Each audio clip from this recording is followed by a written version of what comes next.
Hello everyone. Today we talk about how to fix the app of Remini. We will go to settings, then we click on apps. After that we will search the app Remini and we click the wheel on for stop. After that we will go to storage.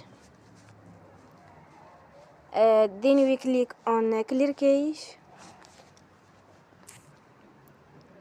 In the end, turn off your phone and you will recharge your phone again. Don't forget to support us by like and subscribe. See you next time and thank you for watching.